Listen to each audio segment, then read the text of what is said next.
আবারও কাঁচা মরিচের দামে ট্রিপল সেঞ্চুরি। দাম বেড়ে প্রতি কেজি কাঁচা মরিচ বিক্রি হচ্ছে 250 থেকে 320 টাকায়।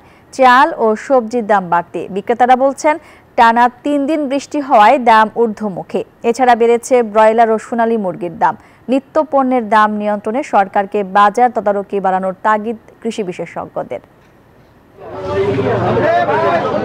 খুচরা বাজারে চাল থেকে শুরু করে ভোজ্য তেল সহ বিভিন্ন পণ্যের দাম বেড়েই চলছে। প্রয়োজনীয় এসব পণ্য কেনাকাটায় নাভিশ্বাস মধ্যবিত্ত ও নিম্নবিত্তদের। বৃষ্টির অজুহাতে এক সপ্তাহের ব্যবধানে সবজির দাম হয়েছে আকাশছোঁয়া। বাজার ভেদে কাঁচামরিচের বিক্রি 250 থেকে 320 টাকা কেজি। মানভেদে বেগুন 100 থেকে 130 টাকায় বিক্রি হচ্ছে।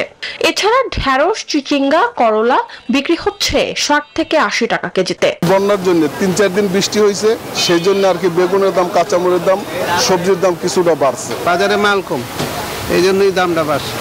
এখন যদি আবার সরবরাহ বাড়ে তাহলে আবার কমবে।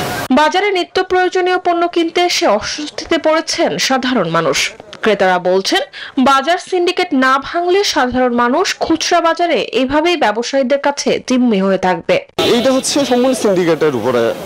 যদি সরকার বা যারা এর দায়িত্বে আছে তারা যদি চিন্তা ভাবনা করে, তারা যদি পদক্ষেপ নেয়, তাহলে এটা নিয়ন্ত্রণ করা সম্ভব। রাতারাতের ভিতরে 100 টাকা 150 টাকা করে বেশি হচ্ছে সব জিনিসের দাম। মাছ মাংসের বাজারে কেজিতে 10 টাকা বেড়েছে ব্রয়লার ও সোনালী মুরগির দাম। ব্রয়লার মুরগি 160 টাকা কেজিতে এবং সোনালী বিক্রি হচ্ছে 290 টাকা দরে। গত সপ্তাহ থেকে এই সপ্তাহে কি 10 টাকা বাড়ছে। বাড়ার কারণে টানা বৃষ্টির কারণে গাড়িগুড়ি কম ঢুকে মঙ্গল ভালো মতো মাল বেচতে পারতেছে না। এদিকে কৃষি বিশেষজ্ঞরা বলছেন চালের দাম বাড়াটা এই মুহূর্তে অস্বাভাবিক। চালের বাজার নিয়ন্ত্রণ করছেন ব্যবসায়ীরা।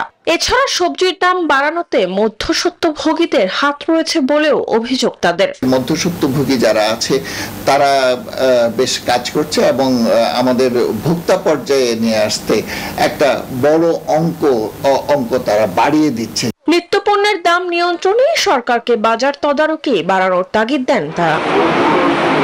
মরিয়ম আজিজ মৌরিন, নিউজ 24, ঢাকা। বান্ডেল থাকলে প্রতি সেনমানিতে টাকা বাঁচবে। বিকাশ সেনমানি বান্ডেল কিনে জিতুন প্রতি লেনদেনে।